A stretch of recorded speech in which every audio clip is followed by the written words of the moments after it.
அனைவருக்கும் வணக்கம். Molecular genetics episode 5ற்கு அன்புடன் வரவேற்பது உங்கள் PM. In the last episode, we have concluded with the techniques to how to identify the ends of a polynucleotide strands.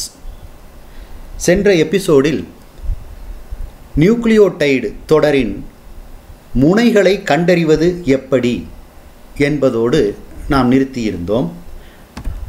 அதனை ஒருமுறை நினைவு கூர்வோம். I posed you 2 questions. Number 1, how will you identify the 5' end in a DNA polynucleotide strand? ஒரு DNA polynucleotide சங்கிலியின் 5' முனையை எவ்வாறு கண்டறிவாய்? அல்லது how will you identify the 3' end in a polynucleotide strand? ஒரு polynucleotide தொடரில் 3' எண்டை எவ்வாறு அடையாளம் காண்பாய்? இதற்கான வழிமுறைகளையும் சொல்லியிருந்தேன்.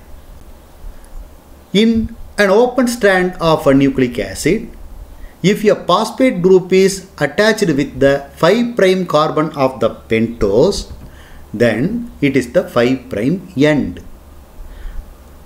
ஒரு பாலிநியூக்ளியோடைடு தொடர்வரிசையின் முனையில் உள்ள 5' கார்பனில் ஒரு பாஸ்பேட் குரூப் இருக்குமானால் அந்த முனை 5' முனை. அதைப் போலவே if a hydroxyl group is attached with the 3' carbon of the pentose, then it is the 3' end. அந்த திறந்த முனையில் இருக்கும் பென்டோஸின் 3வது கார்பனில் ஒரு ஹைட்ராக்சில் தொகுதி இருக்குமானால் அந்த முனை நிச்சயமாக ஒரு 3' முனையாகும். இதனை இந்த படம் விளக்குகிறது. Look here. Here in the 5th carbon, 5th prime carbon, here is the phosphate group. So this is the 5' end. And here in this end, this is the pentose. In the 3rd prime carbon, there is the hydroxyl group. So this is the 3' end. Alright. What is the functional group present at 5' end of the polynucleotide strand? That is phosphate group. What is the functional group present at the 3' end of the polynucleotide strand? That is the hydroxyl group. What is attached with the 1' carbon of the nucleotide strand?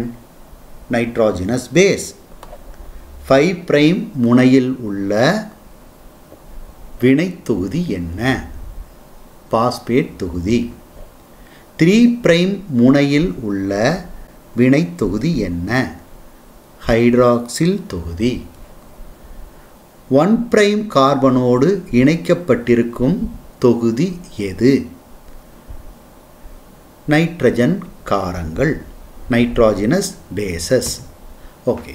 Based on this, இதனை அடிப்படையாக கொண்டு we will solve certain genetical problems. Model problem 1. Identify the ends A, B, C and D in the DNA helix. Justify your answers. உன்னுடைய விடைக்கு காரணங்களையும் கூற வேண்டும். A, B, C மற்றும் D முனைகளை அடையாளம் காண்க. நீ அடையாளம் கண்டு அது என்னவென்று சொல்வதற்கு காரணங்களையும் கூற வேண்டும். Okay, let us start. What is A? A is at the 3' end because look here, pentose sugar, hydroxyl group is here, so definitely this is the 3' end. So next, B.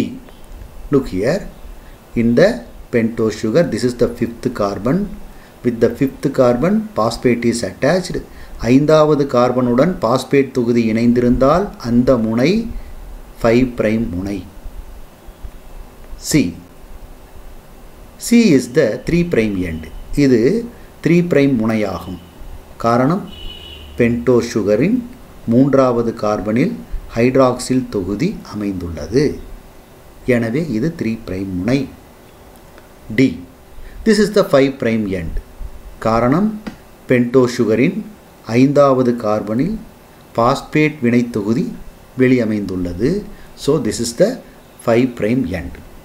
Right. Next, second type of question. In the given structure, that is for the given structure, circle the sugar unit and identify it.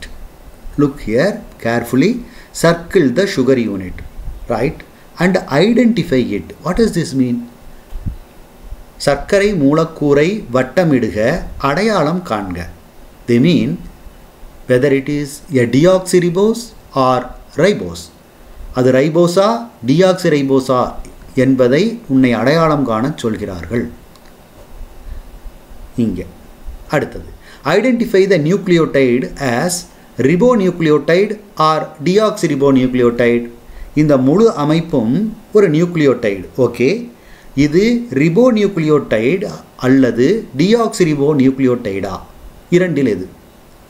C. Identify the nitrogenous base as purine or pyrimidine. இதில் உள்ள nitrogen Karat தொகுதி பியூரைன் வகையைச் சேர்ந்ததா pyrimidine வகையைச் சேர்ந்ததா?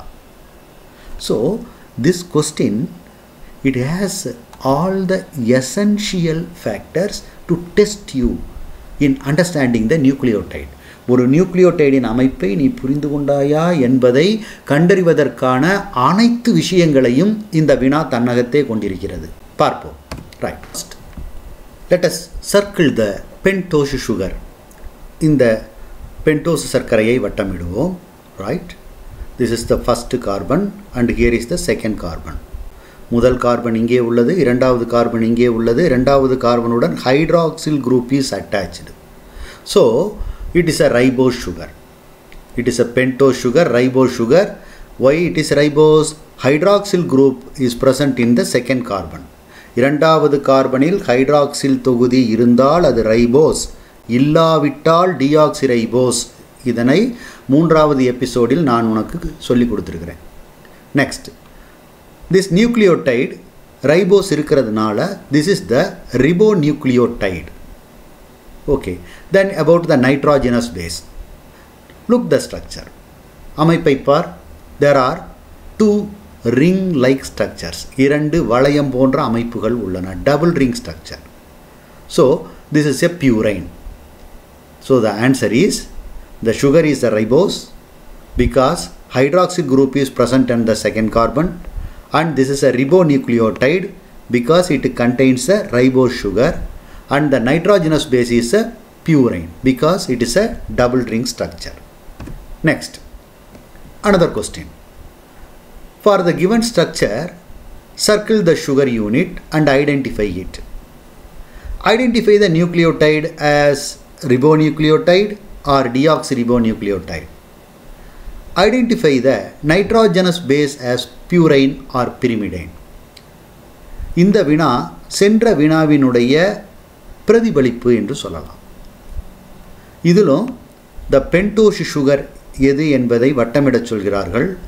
அது ரிபோசா டியாக்சிரிபோசா என்பதை அடையாளம் காண சொல்லுகிறார்கள். இந்த நியூக்ளியோடைடு ரிபோநியூக்ளியோடைடா அல்லது டியாக்சிரிபோநியூக்ளியோடைடா என கேட்கிறார்கள். இதனுடன் இணைக்கப்பட்டுள்ள நைட்ரஜன் காரம் எவ்வகையை சார்ந்தது? பியூரைனா பிரிமிடைனா? இதை இறுதியாக கேட்கிறார்கள். Let us examine the molecule. First, this is the pentose sugar.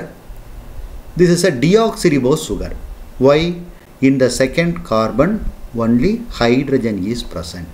Only hydrogen is present in the second carbon. So this is the deoxyribose.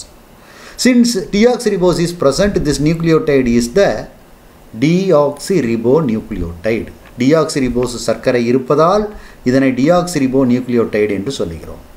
And number 3, the nitrogenous base is a pyrimidine because it is a single ring structure. ஒற்றை வளைய அமைப்பை கொண்டுள்ள nitrogen காரம் இருப்பதால் இது pyrimidine ஆகும். Right. Another question, last question. which is not mentioned here. இங்கு இல்லாத ஒன்றை கேட்கிறேன். How do you confirm that this is a nucleotide? இது ஒரு நியூக்ளியோடைடு என்று எப்படி நீ உறுதி செய்த சொல்லிக்கொண்டே வருகிறாய்? Definitely this is a nucleotide because a nucleotide has 3 components. A nitrogenous base 1, a pentose sugar 2 and a phosphate group 3. Since these 3 are present, this is a nucleotide. Right? இவ்வாறும் கேட்கலாம்.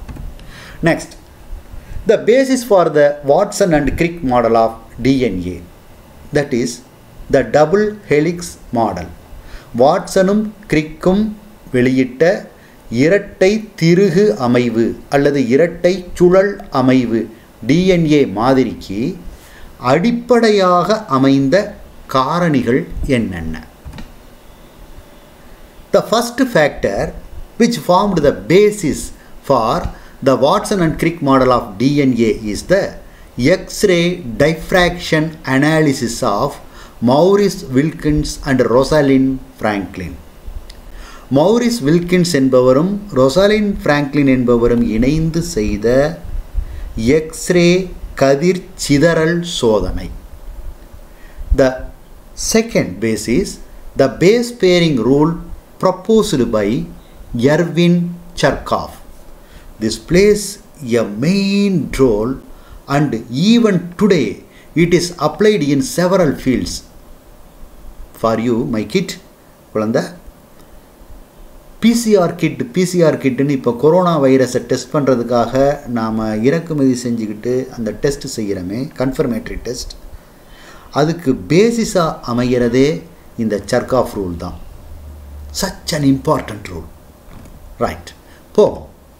The X-ray diffraction analysis of Maurice Wilkins and Rosalind Franklin was the basis for the double helix model. This is the X-ray film which shows the crystallographic X-ray of DNA. Then the base pairing rule of DNA, it is proposed by Erwin Chargaff. காரம் இணையும் விதி. இது Erwin சர்காஃப் உருவாக்கிய விதி. In a DNA molecule, adenine pairs with thymine with 2 hydrogen bonds. Guanine pairs with cytosine with 3 hydrogen bonds. Adenine always pair with thymine. Guanine always pair with cytosine. Adenine and thymine are connected by 2 weak hydrogen bonds. Guanine and cytosine, they are connected by 3 weak hydrogen bonds. Here, இன்னும் இதில் பார்க்க நிறையா இருக்கு. A purine pairs with a pyrimidine always. A purine always pairs with a pyrimidine. Right. Second point. The ratios between adenine and thymine and guanine with cytosine are constant and equal. அடினைனுக்கும் தயமினுக்கும் உள்ள விகிதமும் குவானைனுக்கும் சைட்டோசினுக்கும் உள்ள விகிதமும் எப்பொழுதும் சமமாகவும் நிலையாகவும் இருக்கும். To illustrate this, the number of adenine molecules are equal to the number of thymine molecules. The number of guanine molecules are equal to the number of cytosine molecules. Third point, the base ratio, that is the total number of adenine and thymine pairs in ratio with the total number of guanine and cytosine pairs may vary from one species to other, but constant for each species. Adenine தயமினின் மொத்த எண்ணிக்கைக்கும் guanine cytosine இரண்டும் சேர்ந்த மொத்த எண்ணிக்கைக்கும் இடையிலான விகிதம் சிற்றினத்திற்கு சிற்றினம் மாறுபடும். ஆனால் ஒரு சிற்றினத்தின் எண் நிலையானது மாறாதது. From this, for each species, this ratio is constant. This fact helps in identifying the source of DNA, that is the species to which it belongs. இதைத்தான் இன்னைக்கு PCR டெஸ்ட்டில் இன்னைக்கும் நாம் அமல்படுத்துகிறோம், ஐடென்டிஃபை பண்ணுறதுக்காக பயன்படுத்துகிறோம். கொரோனா வைரஸ் இருக்கா இல்லையா கிவன் சாம்பிளில் அப்படின்னு ஐடென்டிஃபை பண்ணுறதுக்கு நாம் இந்த ஃபேக்டை முக்கியமாக பயன்படுத்திக்கிறோம். இது பற்றி let us discuss in DNA fingerprinting, that will be in the last chapter. Okay, next. The base pairing rules confers an unique property to the polynucleotide chain of DNA. That is, the strands are complementary to each other. இந்த காரம் இணையும் விதியானது DNA polynucleotide தொடருக்கு ஒரு தனித்துவமான பண்பை தருகிறது. What is that unique property? The strands are complementary. அந்த தனித்துவமான பண்பு என்னவென்றால், ஒரு DNA சுழலில் உள்ள 2 பாலிநியூக்ளியோடைடு தொடர்களும் ஒன்றுக்கொன்று நிரப்பு தொடர்களாக உள்ளன. காம்ப்ளிமெண்டரி மீன்ஸ் நிரப்பு தொடர்களாக உள்ளன. அது என்ன காம்ப்ளிமெண்டரி? நிரப்பு தொடர்னா என்ன? அதுக்கு என்ன அர்த்தம்? That is, if the sequence of bases in one strand is known, then the sequence of bases in the other strand can be predicted. ஒரு நியூக்ளியோடைடு தொடரில் உள்ள நைட்ரஜன் கார வரிசை நமக்கு தெரிந்தால் போதும், அதற்கு இணை வரிசை அதாவது எதிர்வரிசையில் என்ன நியூக்ளியோடைடு வரிசை இருக்கும் என்பதை நம்மால் சொல்ல முடியும். அதுதான் முதல் பாயிண்ட்லேயே சொல்லியிருக்கோமே, adenine always pair with thymine, guanine always pairs with cytosine. அப்போ இந்த பக்கம் அடினைன் இருந்தால் எதிர்பக்கம் தயமின், இந்த பக்கம் குவானைன் இருந்தால் எதிர்பக்கம் சைட்டோசின். அதை சொல்ல முடியும். இதுதான் என்னுடைய யூனிக் ப்ராப்பர்ட்டி அப்படின்னு சொல்கிறோம். சரி, if the sequence of bases in one strand is known, then the sequence of bases in the other strand can be predicted. Right? Here, adenine, what will come here? Thymine, guanine, cytosine, thymine, adenine, cytosine, guanine. So, these two strands are complementary to each other. இங்கே adenine இருந்தால் எதிர்பக்கம் thymine இருக்குன்னு சொல்ல முடியும். இங்கே guanine இருந்தால் இங்கே cytosine. இங்கே வந்து adenine இருந்தால் எதிர்பக்கம் thymine, இப்படி சொல்லலாம். ஸோ இந்த தொடர்கள் ஒன்றுக்கொன்று நிரப்பு தொடர்களாக உள்ளன. இதுதான் காம்ப்ளிமெண்டரிங்கிறதுனுடைய மீனிங்.